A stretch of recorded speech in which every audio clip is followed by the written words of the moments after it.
দেউতা থাকোঁতে গালি দিছিল,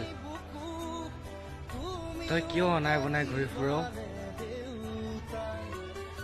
সেই তেতিয়া মই ভাবিছিলোঁ দেউতাই মোক মৰম নকৰে, গালি দিয়ে, মাৰে। কিন্তু এতিয়া ডাঙৰ হৈ গম পালোঁ দেউতাই কিয় কৈছিল। আৰু আজি দেউতা কাষত নাই। আৰু এতিয়া অনুভৱ হৈছে দেউতা নাথাকিলে কি হয়। সেইকাৰণে আজি নাইট ডিউটি কৰিব লগা হৈ আছে। না ভালকৈ খাবলৈ পাইছোঁ, না ভালকৈ পেটত ভাত সোমায়। আৰু এতিয়া নাইট ডিউটি কৰোঁতেই দিন গৈ আছে। তোমাক বহুত মিছ কৰিছোঁ দেউতা।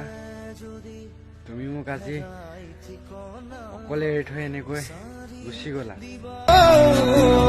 দেউতা খুঁজে খুঁজে তুমি মোৰ ছায়া, গানে দেখে নহয় তোমাৰ